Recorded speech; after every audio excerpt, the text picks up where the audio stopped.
Wisconsin. Ndalapanewe kwe, Mohikanawe kwe, Anishik Kishalamokwe, Anishik.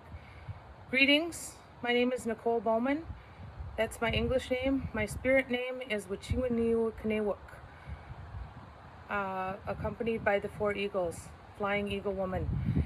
And I am from the Lenape and the Mohican Nation on Turtle Island. My residence is in Shawano, Wisconsin, and I am outside by my sacred fire.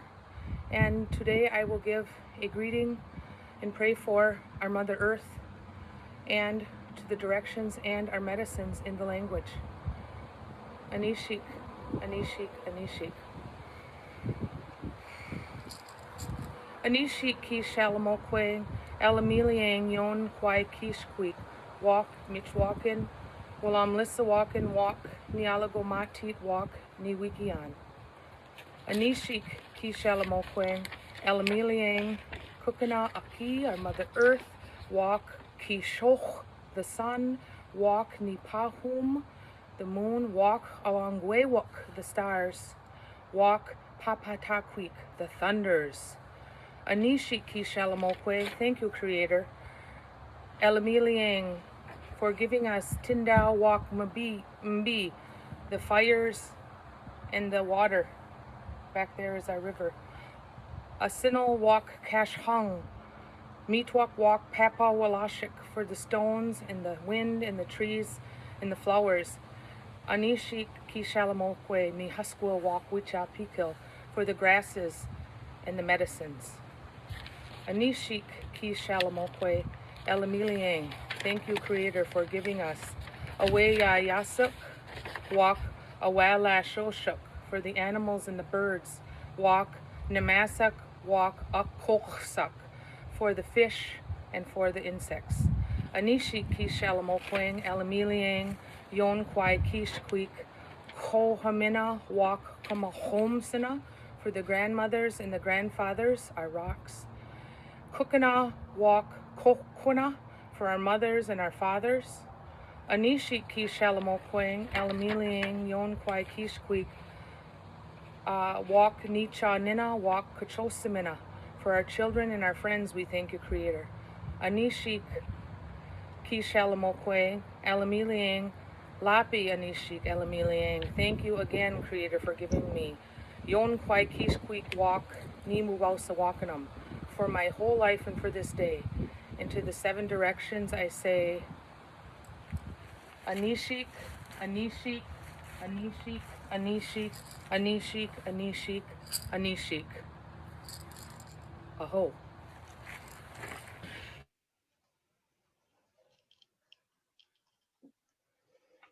So welcome again to those who joined us or have during that blessing from Nicole Bowman. I'm going to pass it to Michael Patton to welcome you and kick us off. Greetings, everyone. I'm Michael Quinn Patton, and I want to call our attention to 2 things to celebrate today. Every day of the year is some kind of national or international day, and I just find it kind of interesting to track these. So today, as it happens, is National Smoke and Mirrors Day, which both honors magicians, but also raises the question of how do we know what is real? So National Smoke and Honors Mirrors Day is about evaluation. How do you separate what is real from what is not real? And so we're celebrating that today. And we are also today celebrating Keiko's induction into the Canadian Evaluation Society Fellows. This is the highest honor among the Canadian Evaluation Society members. And Keiko is the first East Asian nominee and awardee of this distinguished honor. We've been working together for a great many years, and it's wonderful to see her get this recognition from colleagues both in Canada, but globally. So Keiko, it's especially wonderful to get to have you do this webinar with us immediately after that announcement just came.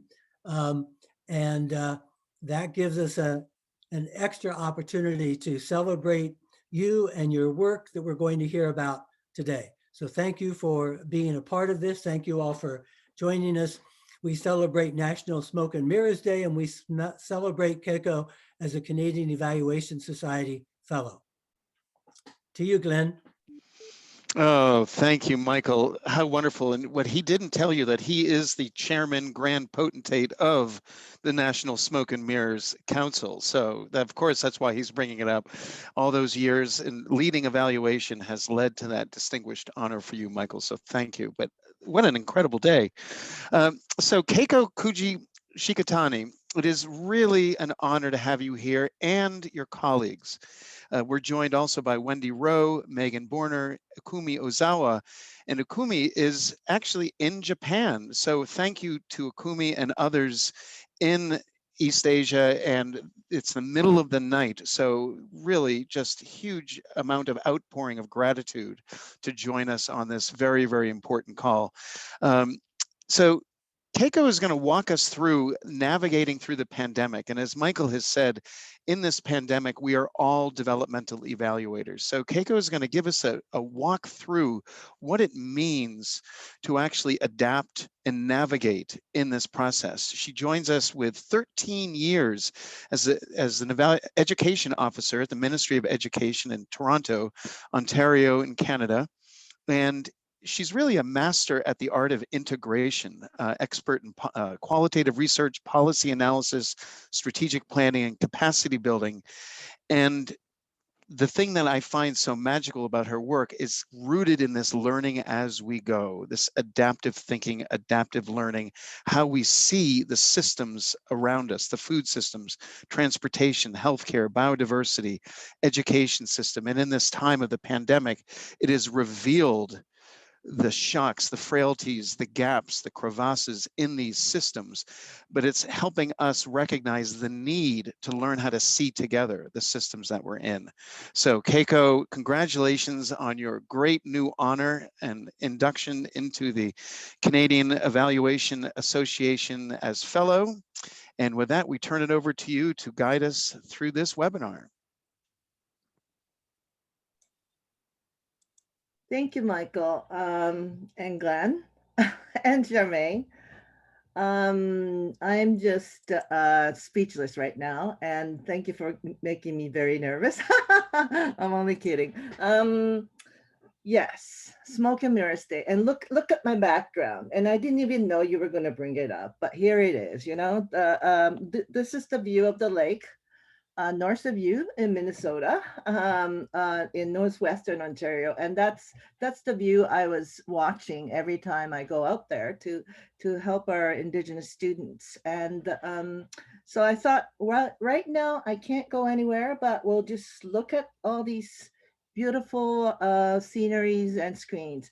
And one of the most beautiful things that we can look at really is the is the beautiful earth that we are on. And so I like to acknowledge that I am on Treaty 13 land, and where it was the home for, and it is the territory of the Huron-Wendat and the Petun First Nations, the Seneca, and most recently the Mississaugas of the Credit River.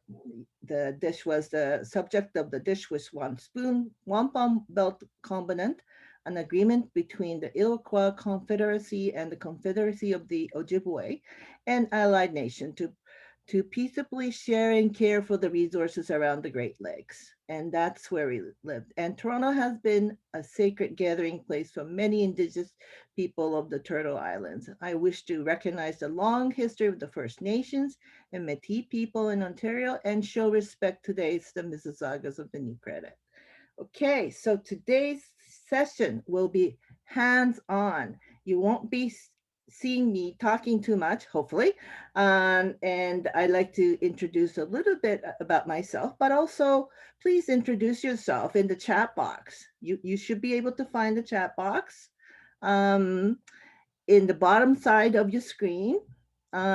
How did I become, and I'll just start with a very short story because we don't have much time and you can get to know me more as I talk, but I started off as a very idealistic 25-year-old international development worker. My first full-time job was UNICEF.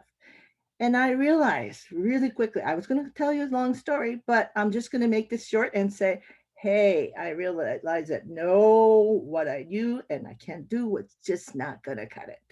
And there were children and families who were suffering in front of me, and a lone dedicated person trying to help people, where there was an obvious mismatch of investment and reality of people it was meant to serve. So I had to go back to school to learn about monitoring, evaluation, and learning as a system so I can be more helpful for the people who were supposed to be benefiting from all these sounds great on paper stuff. So Michael, my sensei, when I asked him what Blue Marble Evaluation is all about, he told me that Blue Marble Evaluation is about supporting the next generation of emerging evaluators.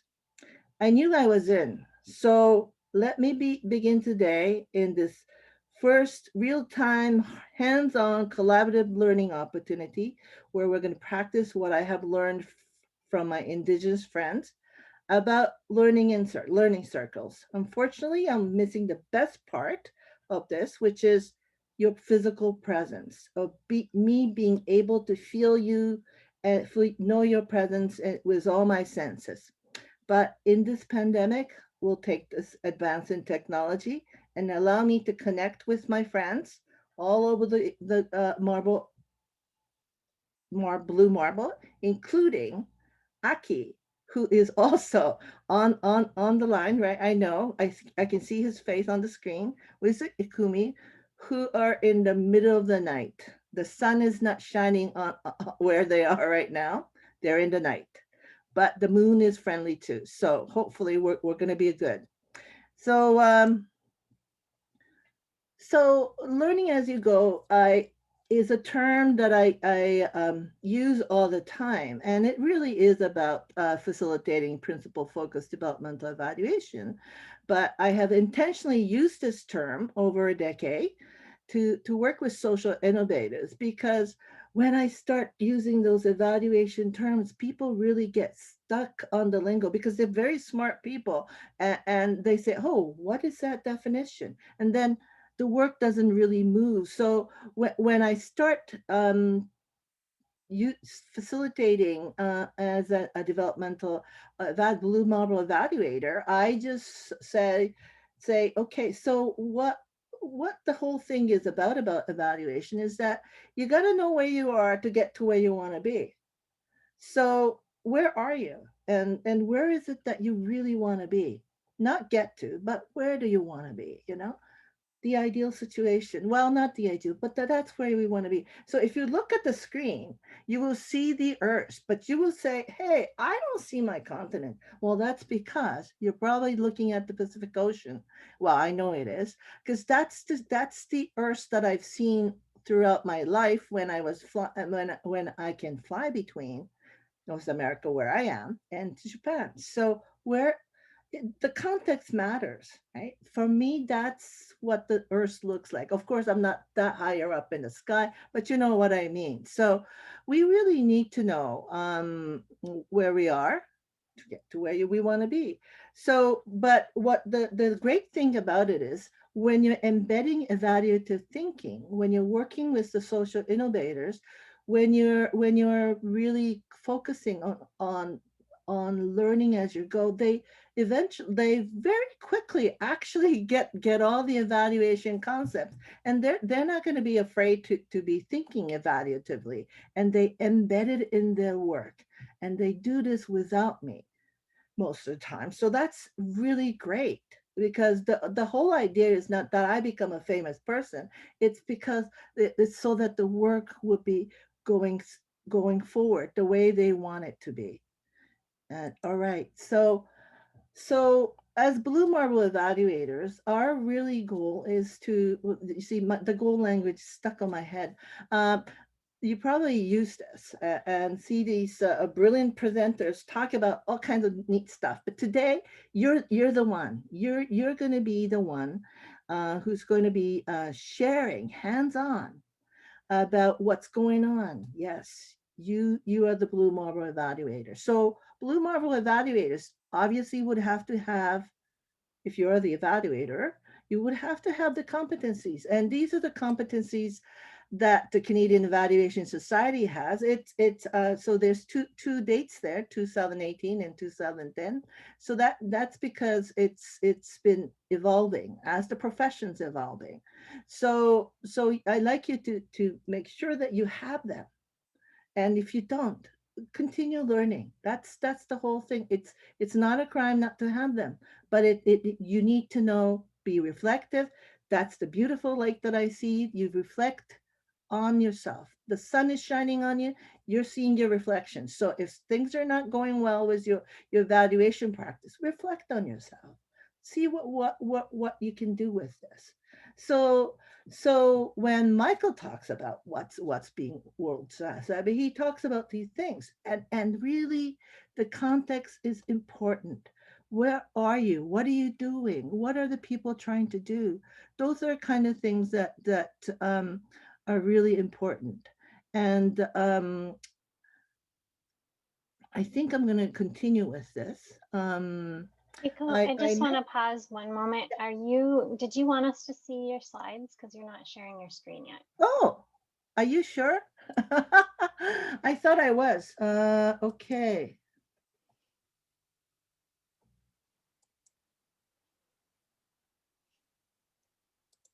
Ah, sorry. Perfect. That's okay. There they are. I forgot to press the share. So there we go. So this is it. So let me just show you the beautiful, yes, this is the slide I wanted you to see. You got to know where you are to get to where you want to be. So this is learning as you go. And this is the Pacific that I always see. So this is really all about embedding evaluative thinking. Okay, right. So so context matters, and thank you for Charmaine stepping in. So reflective practice matters. So if I realize that something wasn't happening, if you have a friend who is also a Blue Marble evaluator, and I'm missing an E on the screen that I just noticed it now, people would, we could help each other. And this is what today's session is all about. It's going to be hands-on. We're going to learn to work with each other. You probably are good at working with each other, but this is a good place to start. Okay. So we're going to use to do the hands-on experiential synchronous collaborative learning. Now, I don't know, depending on your way, uh, um, internet connection, you might not be able to do everything, but don't despair. There's a lot of ways to be connected. So we're going to use Zoom breakouts. We will get to this later. And Charmaine's going to let us know when we can go into breakouts and whatnot. And then the chat box. You probably found it and continue making comments in there. That's good. And then, oops, the screen is so sensitive. Whoops, whoops, whoops. Okay, so, and the Google Doc, there's a link there. And if somebody can put the link in there as well, that would be really helpful. And that's the Google Doc where you would share your ideas. And as a warm up, we're going to share your email address on the Google Doc if you would like, so we can stay in touch. And the other tool that we're going to use for collaborative learning are the polls. So let's start with the first poll question. And somebody would please put the link to the poll in the chat box. Okay.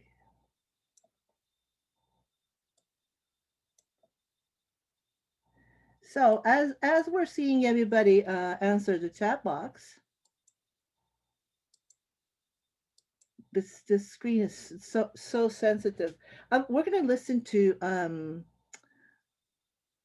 one of our Hi, I'm working as a planner of the school evaluator training program requires me to go the Japanese Evaluation Society.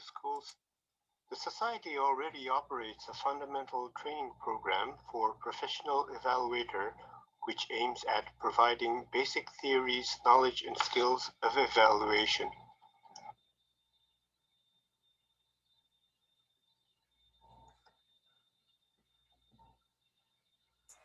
Please, Bring the best learning for each child. I tackle the difficulties to stand between the prescriptive formats of the public school's evaluation custom, which often contains little evaluative thinking, and the scientific theories, procedures yielded by the evaluand's work, which may appear too complicated for people at school. So, keywords for my work seem to be understand, translate, and foster, while respecting both groups' value systems. So hard.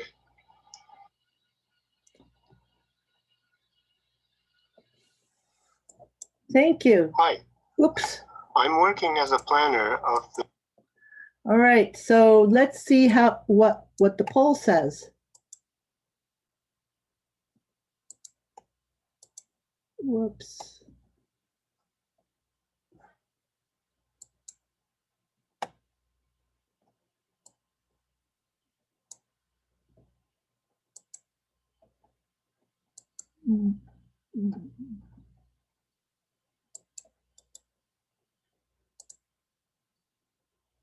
Oh, it's moving. Okay. Oh.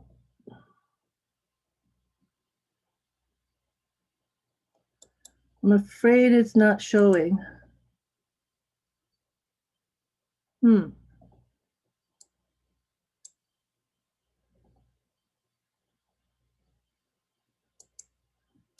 Okay. I might have to ask Wendy to share it later. Right now, do you have it on your screen, Wendy? you need to close the survey. Oh, I see. Got it. All right. So we'll wait for a little while.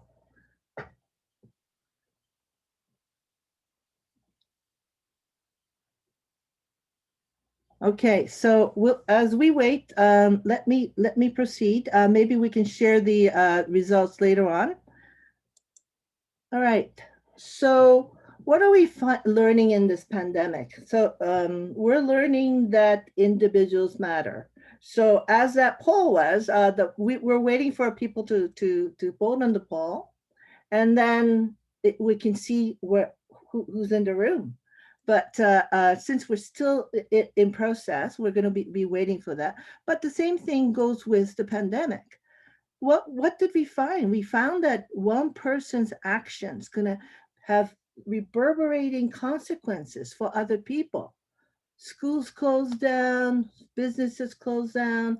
It has been in quite difficult for people as the time came by, that it was really difficult for people to be working every day and be healthy. People were dying. And so what we know is that systems matter. This is a map that is updated every day about what's going on with the systems around the world, and how systems act to address the pandemic and protect peoples have dire consequences, and for the individuals that live in that society, and for the rest of us around the blue marble. So if you think about these things, what do we really find out is that we find out that um, people around the world share something. And I know that there's some people that talk about the SDG goals as something out of the colonialism and all this systemic biases in there. But when you really look at what is in the goals and what's the value underneath it, it's about how we want to be as people. We don't want to be, we know that poverty has really dire consequences. We don't want people to be hungry. We want people to be healthy and well. And we want kids to have good education. And I mean, you've been experiencing the synchronous learning. So let me talk about synchronous learning. Is that first of all, you need to have bandwidth to be able to participate in all those things that's happening. And then many teachers who are teaching right now had never had any experience in teaching using virtual means. So there's a lot of things there, but they're really trying hard. So when people say remote learning, what is that? So as an evaluator, what we need to do is think deeply about all these things. Just don't hear the word and say, okay, that's good. No, we don't accept everything at face value. Think about what's involved in there. So because I know about kids and learning, I can share that so there's remote learning. So there's kids who can be participating in synchronous learning because their education system offers it. Or what within those kids, some kids may not be able to participate in the real-time learning. That means your teacher can say, hey, Keiko, you're missing that. Oh, okay, and then correct it. No, some kids are learning asynchronously, means that there's nobody there. There's no classmates face that you're familiar with. There's no teachers that will be there. What's the other possibility? The other possibility is that you're not connected online, so you can't access that online learning. So, or because you don't may have the system, you may not have the bandwidth, you may not have devices. So what do? You may get a package to learn with, and then but you may not be able to be reached to access those packages because the school system don't know where you are anymore. Or it might be that you can't be engaged in learning right now because you have to support your family. You might have to support getting food. You might have to go out and work somewhere. There's a lot of things. You might have to get water. So there's a lot of things that's connected to make you alive. So when you look at these goals, think of them as what are the things that's making me alive and well right now. And so then you can have this can be used in anywhere that you're working. I'm guessing that you're connected. And who has the biggest role in attending to all those important things that keeps us alive?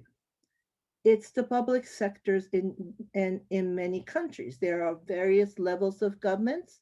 This could be federal, there could be provincial, state, municipal, wherever, whatever your system is. But I like you to all pay attention to what's their budget. What's your budget as a nonprofit organization or international agencies? What is it? How much is it? UN budget is 3.2 billion. That's for the entire world. So when you look at the budget of your countries, I am pretty sure that they're way more than that. And even the provincial government budgets are way more than that. And that budget normally it comes from taxpayers. Yes, us, all of us. So you need to pay attention and learn how to work with them and bring it up, bring things up. They sometimes don't see everything because remember the world is very complex and what we're trying to tackle is really complex and things change all the time. So let's listen to Ikumi, who shared this with us about how she went through the pandemic, or she's right now. Hi, this is Ikumi. I would like to share my experience as an internal evaluator of one Facebook group. School closure caused by COVID-19 was spread all over the world, and Japan experienced the countrywide closure in spring 2020.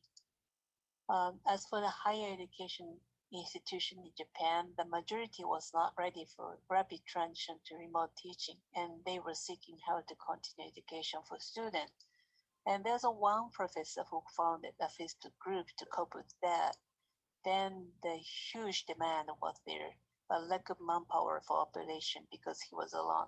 So he called for volunteers, and I joined as a volunteer internal evaluator.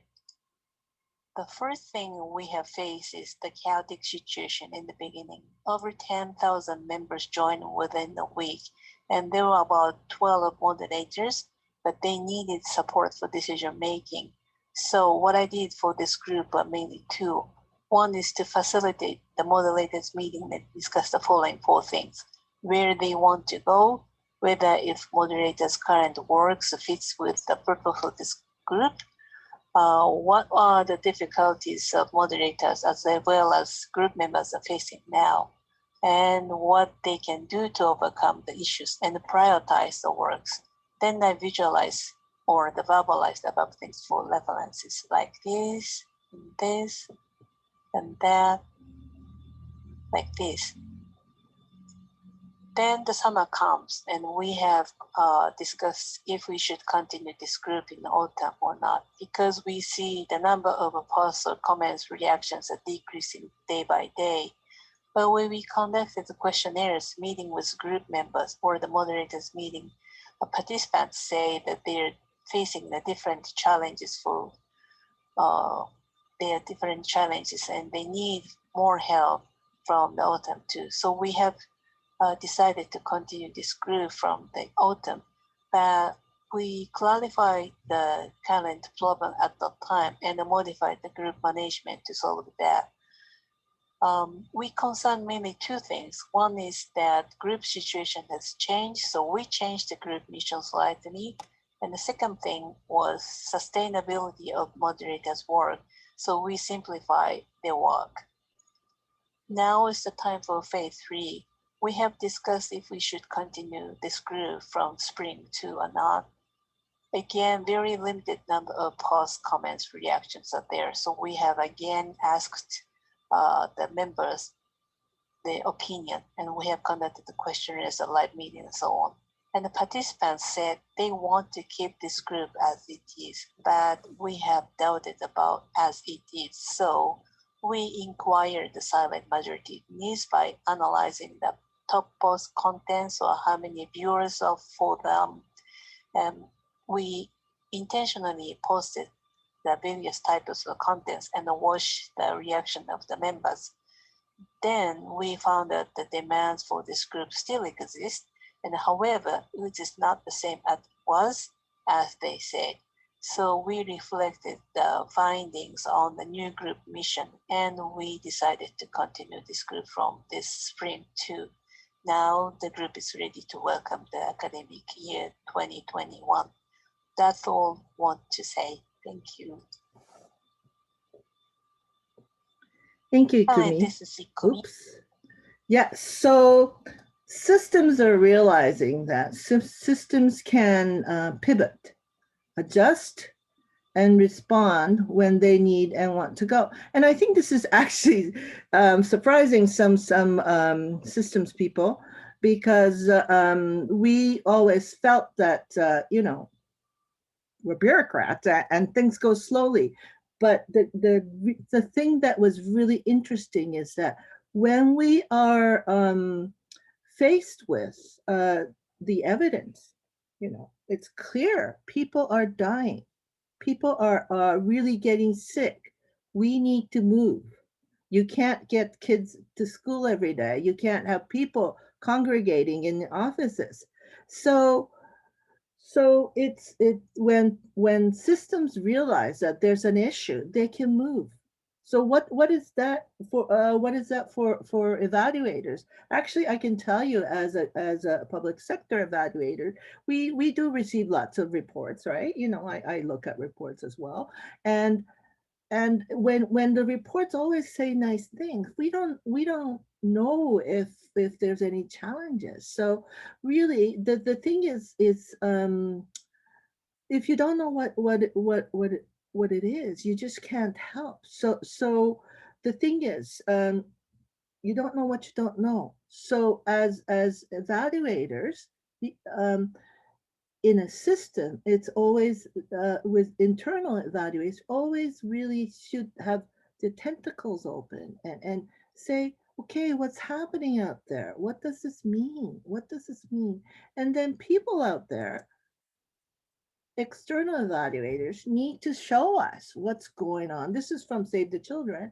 And what does child poverty mean during this COVID? Well, it means that kids are not having any food. They're not going to be focusing on schooling for sure. They're probably unhealthy. And then within those kids, the most vulnerable are getting more and more vulnerable. Let's say if you needed assistance to learn, students with special needs, they may not have access to those supports. And then if you were from a vulnerable group and your parents are working and you have to look after other people, then would you have that time? So you need to pay attention and then think about this and then how could this be happening where we are? And let that passion be a guide to pay attention to the details of what's happening in those, how could this be happening, and that sense that you feel and the social innovators are feeling is really important, because there's a sense that this is not right, kids needs blah blah blah, and let that principles be the guide to move you, because prescription doesn't work sometimes. Prescription medicine works, vaccines work. Yes, I get that. But you need to have this. And you need to have the art of speaking truth to power so they notice, because they want to do good too. So we're in the same, you got to be on the same page. But how do you help people to be on the same page? So we're finally on the hands-on place. So what we like to do is ask you to start getting into little groups, and we're gonna randomly find your friends. Okay, this is how it goes. So each person will take turns sharing what your passion is. How could this be happening that drives your work and what you're involved in, whether it's work or studies or you as a being volunteering things. So I want you to talk about this. How could this be that's happening? Make sure you briefly introduce yourself, and each one will share about what you are doing and what's driving you. And you'll take 2 minutes about max. That's part of being respectful to each other, and share as though you're talking with your social innovators and stakeholders. So communicate in a way that helps them understand why this really matters. And as you're listening, you can, take your notes in the Google Docs so we can see them and share with them and grow together. So Charmaine, could you please get people into the small groups? So what you would see is, Charmaine, you want to explain how it happens? Sure, I'm working. I'm almost ready. Just one question. How many folks would you want in each group? Maybe about 4. It's probably good because it's too big if you have more. That's And great. if you go to the documents, the questions are in there. Each person will take turns verbally sharing what your passion is. So the instructions are in the Google Doc, and then so make sure you take the link to the Google Doc, go to the Google Doc, and put notes under the SDGs that your journey is contributing towards. If you don't have any idea, you can scroll down and see what they are. And so this is our first experiment, and let's see how it goes. Great. So I will open the rooms. You'll see a little button that says join room. So go ahead and click on that. And then we'll send you a message with a warning. How much time are we giving them? 10 minutes most? 10 minutes. So we'll Yeah. give you, a couple minute warning as well.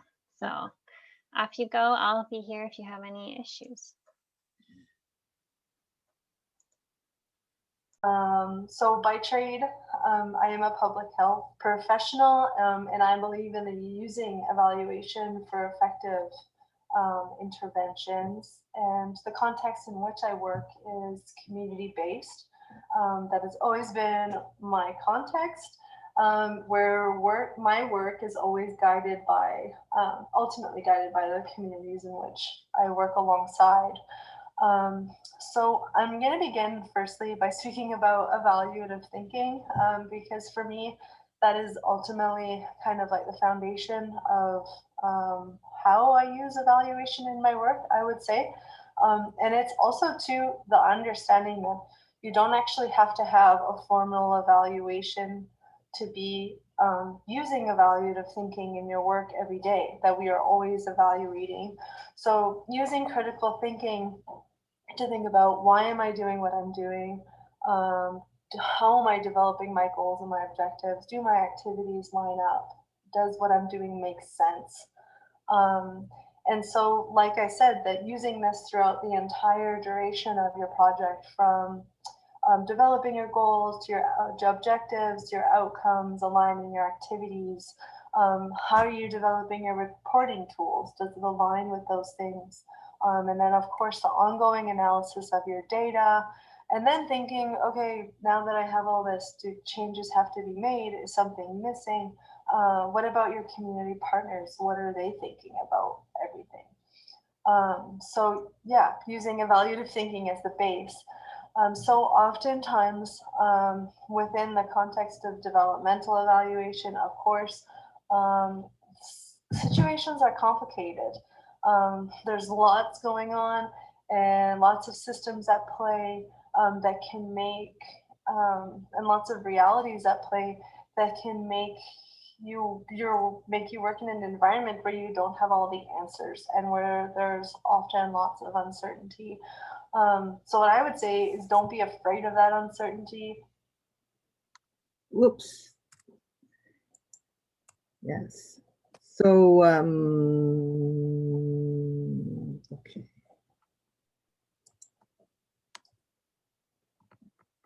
Hello, everybody. So Tessa shared us what she is doing, and she says, ends it by, don't be afraid of the uncertainty. And I think that's the key for us, evaluators, is that not to be afraid, and encourage the social innovators that you work with, that don't be afraid of, because how could you have all the answers? Do we have answers to this pandemic? No.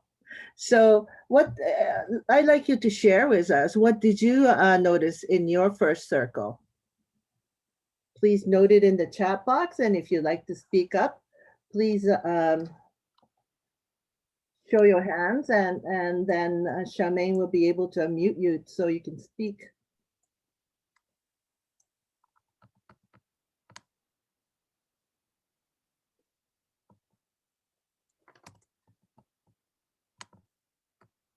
Megan, what did you hear?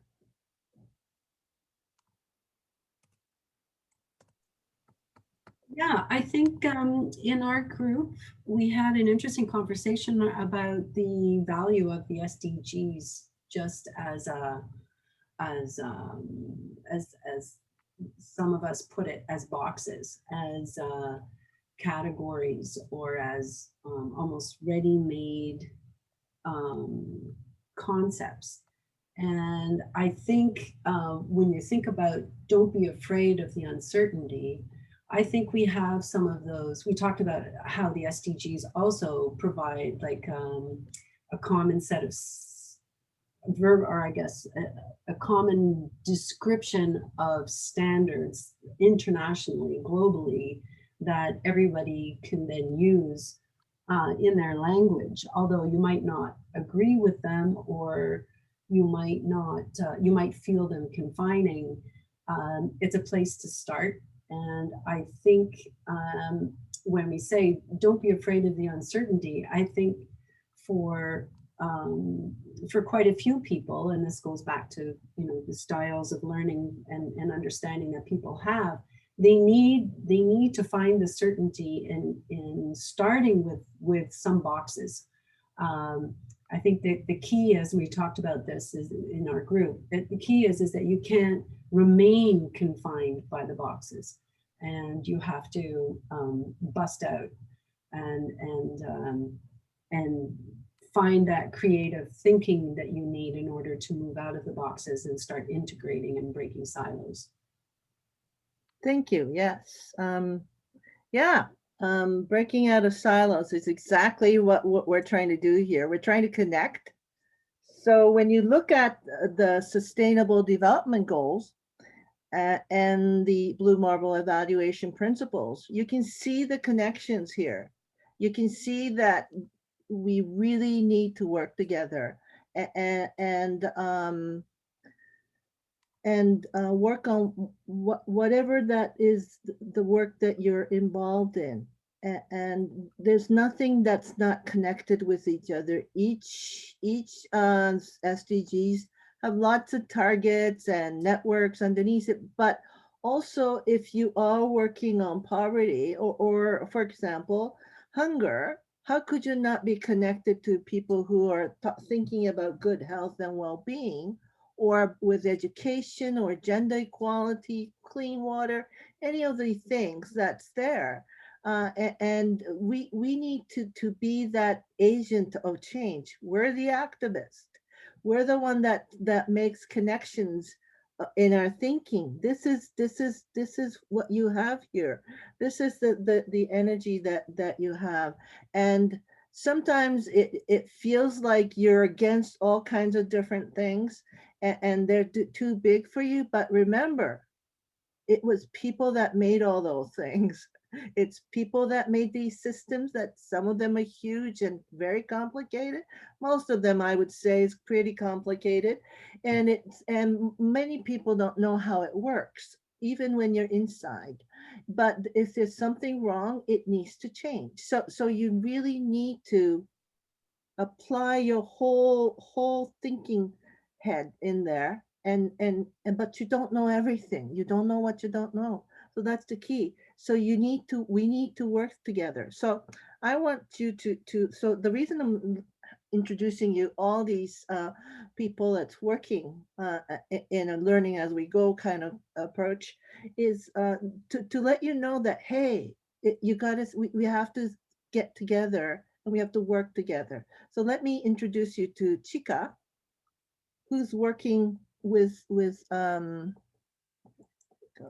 Hi, this is Chika. My presentation will show how learning as you go practices have enabled rapid response to local language education during pandemics. Rikyu University, where I work, is working on a project to globalize the university. In the project, Japanese language education as a local language is important for both international students and the university.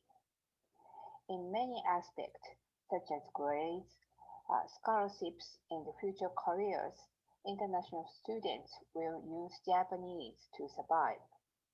Universities with excellent international students will stimulate the learning of local students and revitalize university education. It also contributes the larger goals of the university. Needless to say, nurturing people who can think and act globally will contribute to the future of our planet. At the Center for the Japanese Language Education, we are all currently learning and working with Learning as you go. The outline of the program is as shown in the second point of this slide. And the case I will introduce today is about the Japanese language placement test that the regular undergraduate international students take when they enter the university. About 100 freshmen take this test every spring. The purposes of the test are as described in this in this slide. This test works an important function in landing students in university. Before the pandemic, the test required students to come to the university to take it. When the pandemic hit, it coincided with the pandemic and the Japanese placement test. The university banned students from entering the campus. So, how to determine student Japanese language proficiency at the time of admission became an important issue to be decided. At that time, based on the idea of learning as you go, we gathered information from meeting minutes and stakeholders. We discussed why the existence of this test is important and what exactly are the challenges we are facing now. In the process, we learned the university executive board is in the process of deciding how to deal with a huge amount of individual items as the decision-making process is updated from time to time. This slide shows how we responded to the program using the information we gathered. We organized the information using learning-as-you-go techniques. As a result, as a specialist in the Japanese language education, we prepared several response plans from the perspective of the meaning of this program and what the test would achieve for the university, so that the university could make an immediate decision. We are also able to secure time for student communication, which is important for the response. And as a result, cooperation among staff members became ever better. Now, 1 year later, we are in the transition to a post-pandemic. We are also dealing with a new challenge for this spring. That is for my report. Thank you.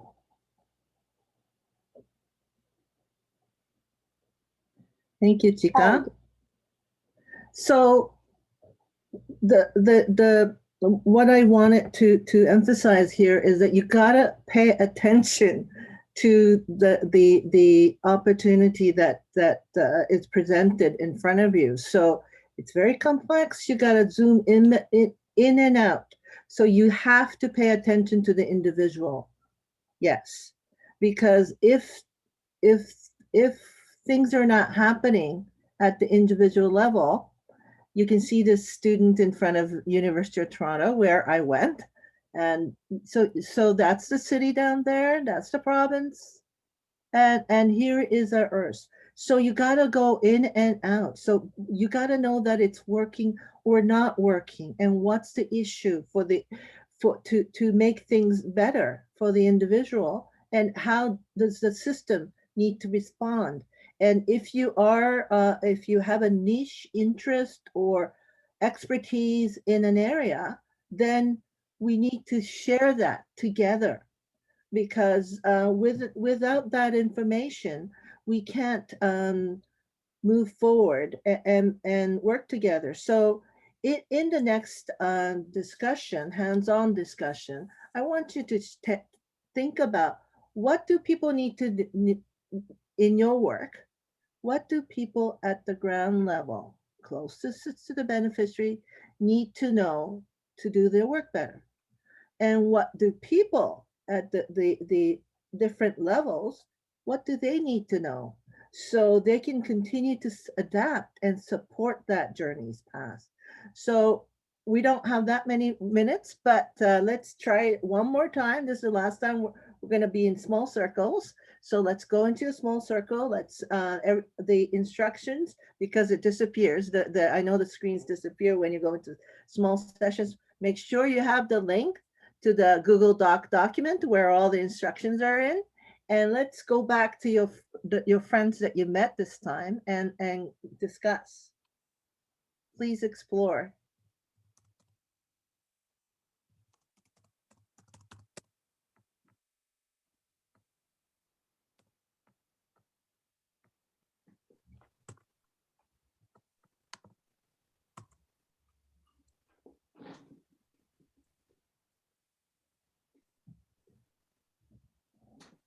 So as you come back, we're going to have you go back to Mentimeter one last time, quickly.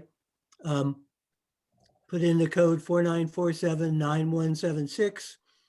Which BME principles are you using? You can enter more than one answer.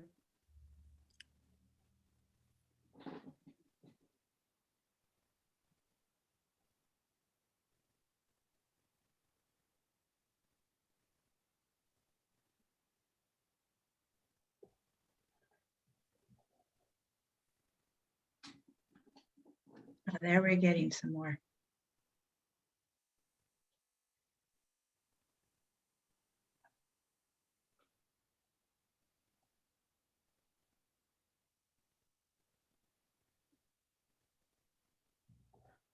Again, across the board, very nice.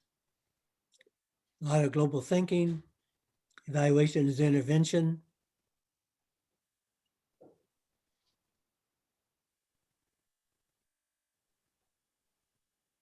Transformative engagement principle.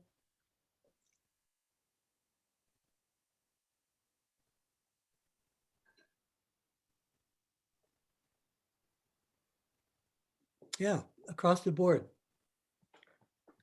Excellent. Excellent. All right, All go right. back to you. Back to me. All right.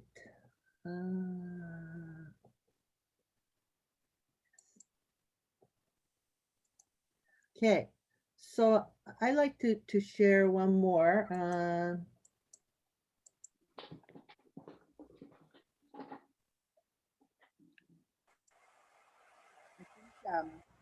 You know, when I think of evaluation, I think exactly that. Generally, that's what I think of, is something that can produce us a report of our results, like a report card on how we're doing. But I think one of the things that I've noticed over this process, you know, yes, it has to start with a vision, but sometimes going through our evaluation process can tell us that our vision was off.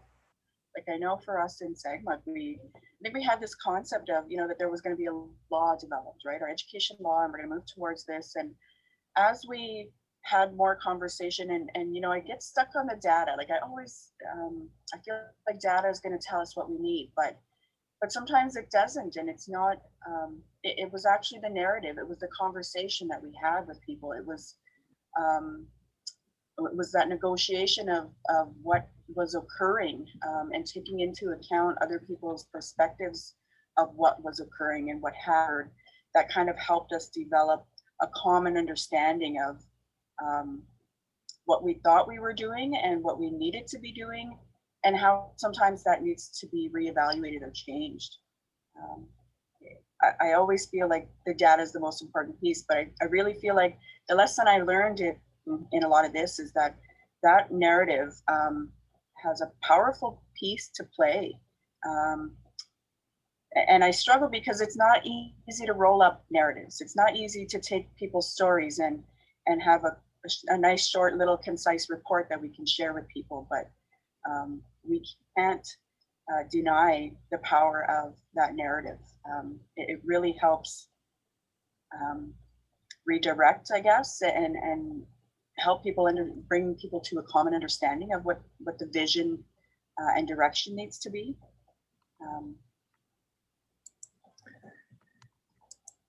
So that is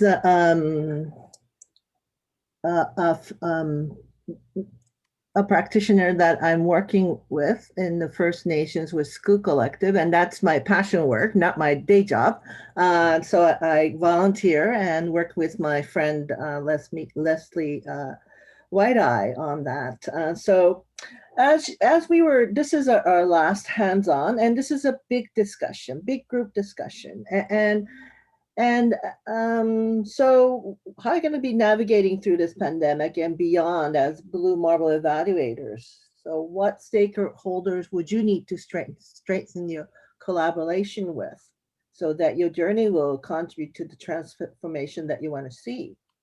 What actions would you take to enable learning as you go as Blue Marble evaluators based on the discussions you had in the second small group session? So please share what you're thinking.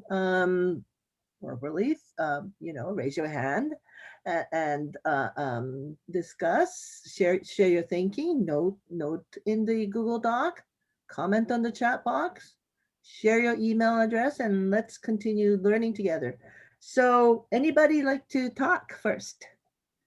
How about Andrea Lisa?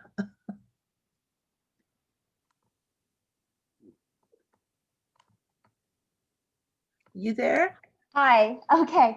Hi. Yeah, I have loved today's conversation because it has brought up a lot of tangible, real life, and it seems, I want to use the word global, but that seems so cliche, but it seems like so many colleagues and friends here working in different parts of the world on in different fields are coming across issues of the colonization and decolonization of systems, are recognizing in Blue Marble Evaluation a way of thinking that allows us to work together out of this thinking, are looking for ways to do this work that we're not necessarily afforded through our paid work at this time. And so I wanted to thank everybody for their participation today and their contributions and their thoughts. Definitely a shout out to Alpha in the chat box. And I would love to have been a fly on the wall of that beautiful conversation that you were encouraging to your colleague to share those thoughts that from your small group work. So I look forward to seeing the notes in the Google Doc on that. That's all I have to add right now. Anybody else?